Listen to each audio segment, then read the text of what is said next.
Salve Maria, sempre veja aqui é mais um vídeo.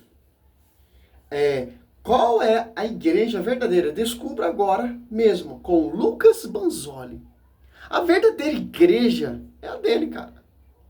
Que ele quer estar acima do magistério, saber mais que o magistério. A Bíblia diz, a Escritura diz, a sola Escritura diz, a palavra de Deus diz que a verdade celeste será conhecida pela igreja. Então, pela igreja você vai conhecer que só tem uma igreja. Pela igreja você vai conhecer que é um só pastoreio. Pela igreja você vai conhecer o quê? A verdade, que é um só caminho. Pela igreja você vai conhecer que a Bíblia é fruto da igreja. Compilada, organizada pela igreja. Papadomas com São Jerônimo. Que interessante, né? Que é sobre qual a única igreja verdadeira. Né? Então, vamos tratar um tema bem fácil aqui, né? Mas brincadeiras à parte, a gente vai falar hoje sobre o significado da igreja, que é baseado em um artigo que eu escrevi em resposta ao Dave Armstrong, que ele escreveu. É um artigo que eu escrevi, não é baseado na Bíblia, é no meu artigo que eu escrevi. Olha só, a minha visão, não visão do magistério da Escritura. O meu artigo que eu escrevi. Olha só, já começou errado. 50 artigos contra a minha pessoa, e aí eu tô nessa maratona de artigos respondendo ele, e um dos artigos é justamente sobre esse tema, né, explicando 1 Timóteo 3,15, é um texto que ele gosta de usar muito, né, como todos os apologistas católicos, e a gente vai falar sobre qual o significado de igreja. A questão é a seguinte: qual seria essa igreja que Paulo diz que é a coluna e sustentáculo da verdade, de acordo com algumas traduções, ou a igreja sobre a qual a gente vai ver lá em Mateus 16,18, né, sobre esta pedra a edificaria a minha igreja, né? Se essa igreja realmente, não importa se ela edificava sobre Pedro, sobre Jesus, sobre a confissão de Pedro, mas o que seria essa igreja à luz da Bíblia, né? E aí a gente vai chegar à conclusão. Não importa que essa confissão foi de Pedro, o que importa é chegar à conclusão, etc., da minha visão protestante. De qual é essa tal igreja verdadeira, né? Fica escutando esse vídeo até o final para ver se a sua igreja aparece aqui nesse vídeo, né? Eu espero que, se eu não falar que é a sua igreja, você não fique zangado comigo. Continue assistindo meus vídeos. Bom, vamos lá abrir o Catecismo Católico, que está lá no parágrafo 846, ele vai dizer o seguinte: por isso não podem salvar-se aqueles que, sabendo que a Igreja Católica foi fundada por Deus por meio de Jesus Cristo como instituição necessária, apesar disso não quiseram nela entrar ou nela perseverar. Ou seja, ele está aqui claramente dizendo que que a Igreja de Cristo é unicamente a Igreja Católica, que se você não for católico, você está lascado, você vai para o inferno, pelo menos se você souber, né, que a Igreja Católica foi fundada por Cristo e que é uma instituição, logicamente a instituição deles, né? Aqui é a forma que o Catecismo Católico define. Outro parágrafo vai dizer exatamente o seguinte: a igreja, a casa de Deus, é o lugar próprio para a oração litúrgica da comunidade e paroquial. Aí vai falar que é o lugar apropriado da oração na presença real de Cristo, o Santíssimo Sacramento, a Eucaristia, né? E é um lugar favorável e importante para a verdadeira oração. Então a gente vai ver aqui que o próprio Catecismo Católico ele vai definir a igreja como uma instituição, a instituição deles, evidentemente, e também como um lugar. Então aqui a gente vai ver. Vamos de Escritura. Ele citou o Catecismo da Igreja. 1 Timóteo 3,15, Paulo está falando que de uma igreja, que é coluna sustentáculo da verdade. Que igreja é essa? Que eles são as colunas. Se pegar em Gálatas 2,9, João, Cefa, Tiago, João e Cefa, que são consideradas as colunas, deram a mão a mim e Barnabé. Então, as colunas que sustentam essa verdade são a pregação dos apóstolos. A quem foi confiada as apóstolos 2. Em Mateus 16,18, sobre ti, Pedro, eu te farei minha igreja. João 42, quem é Pedro? A Cefa, a pedra que vai edificar a igreja dos apóstolos 2,14. Quem está pregando ali, converte mais de 3.000 almas. A Kefa, certo? Então, o catecismo diz: aquele que não ouve a igreja é um pagão publicano. A Bíblia diz, né? Mateus 17. Então, Cristo ele fundou uma igreja para você conhecer a verdade. Para você ir para o caminho da verdade. As apóstolos 2,47 ajudava outro para o caminho da salvação. Porque se tornava membro dessa igreja. Acreditava na palavra, no evangelho pregado pelos apóstolos. E passava a crer em Cristo. certo? É Cristo, ele fundou uma igreja para você ir até o caminho da salvação. Que igreja é essa, sua esposa? Que igreja é essa? Coluna sustentável da verdade. O catecismo diz o quê? Como ele falou aí. Quem não ouve a igreja não consegue ser salvo. Por quê? Cristo deixou a igreja para você ser salvo. Cristo deixou a igreja para você conhecer a salvação. Cristo deixou a igreja para você ter conhecimento do caminho da verdade. Que é a coluna sustentável da verdade. Não foi a igreja protestante, não foi a universal, não foi a assembleia, não foi a mundial, que foi confiado no evangelho. Foi unicamente a uma só igreja. E a um só pastoreio, João 21, do 15 a 17. A Kéfas e os apóstolos, as apóstolos 2, que ele escolheu. E as apóstolos 2, nessa Espírito Santo, foi na igreja protestante? Não, não tinha igreja protestante. Não tinha divisão. Não tinha essa contenda, essa briga que você vê hoje em dia aí. É um dos caminhos da salvação. Para você chegar a esse caminho da salvação, você tem que escutar quem? O magistério. E perseverar onde? Atos dos Apóstolos 2, 42. Perseverava eles na doutrina dos apóstolos, na reunião em comunhão, na fração do povo e na oração. Olha o 47, ó.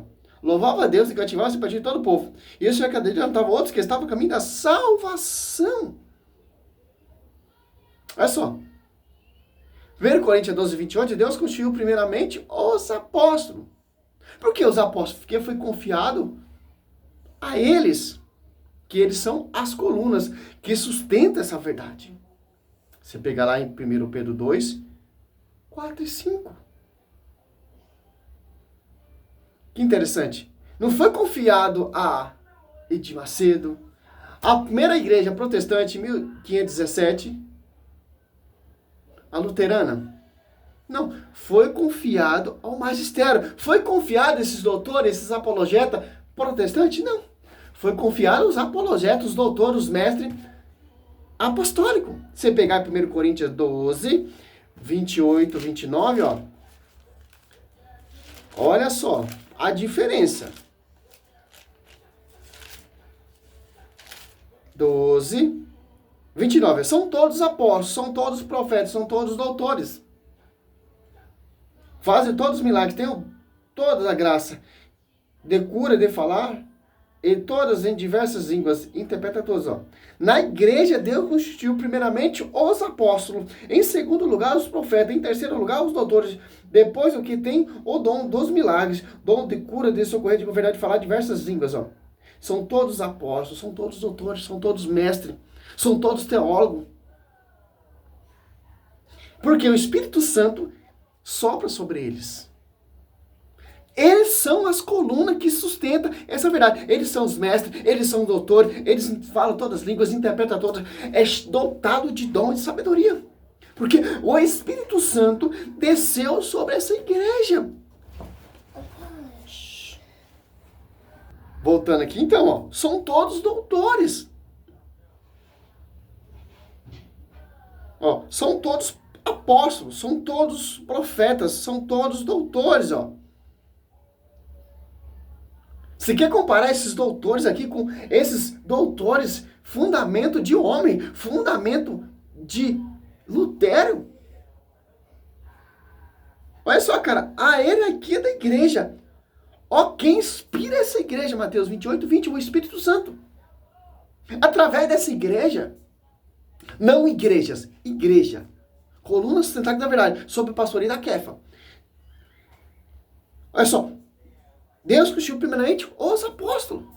Por quê? Foi confiado a ele a verdade. Através desses doutores, apóstolos aqui, profetas, vão surgir o quê? Mestres. Que vai pregar o evangelho à sua integridade. Que vai ter um envio primeiramente pelos apóstolos. Paulo foi reconhecido a sua graça lá aos apóstolos, que são considerados as colunas. Lucas Bonzoli. Martinho Lutero, ele é considerado a coluna. Edir Macedo, ele é considerado a coluna. Você é considerado a coluna? Não. Você se apartou. Adianta que eu ter todo esse conhecimento, toda essa bagagem. Teologicamente, você é um mestre, um doutor em teologia, mas não acredita no magistério. Adianta o quê? foi confiado a quem? Meramente aos apóstolos. Sob um pastoreio da coluna universal, que é a Quefas. São todos doutores. A igreja foi dotada de inteligência. Vai dizer Paulo aqui, 1 Coríntios. É só. 1:5. Ó. Nele fosse ricamente contemplado com todos os dons, com o das palavras e o da ciência, tão solidamente foi confirmado em vós e testemunho de Jesus Cristo. Assim, enquanto guardai a manifestação de nosso Senhor Jesus Cristo, não vos falta dom algum. Ele há de vós confirmar até o fim, para que sejais irrepreensíveis no dia de nosso Senhor Jesus Cristo. Fiel é Deus, porque fosse chamado a comunhão de seu Filho, Jesus Cristo, nosso Senhor. Vocês querem ter comunhão com Jesus Cristo, mas se apartou do corpo místico de Cristo. Já da esposa de Cristo. Aí fica aí fazendo vedinha cara. A Bíblia, a prefiguração, os escritos, os testemunhos, é totalmente focado à igreja, coluna sustentável da verdade. A pregação toda, você pegar lá em Mateus até Apocalipse, é edificando a igreja. Velho Testamento, prefiguração do Novo Testamento. Você quer combater a igreja com a própria Bíblia da igreja? Não tem como, cara. Não tem como. Essa é a resposta a esse doutor. Mais um na história aí. Querendo defender sua empresa é um grande negócio. A sabedoria não está na sua cabecinha, cara. Por mais que você seja inteligente. Paulo chama tudo de cocô. A sua inteligência, toda a sabedoria, todo o seu estudo, toda a sua filosofia, todo o seu conhecimento. A realidade agora é Cristo. E a sua esposa, e o fundamento dos apóstolos. Salve Maria, sou missionário Selva Alberto.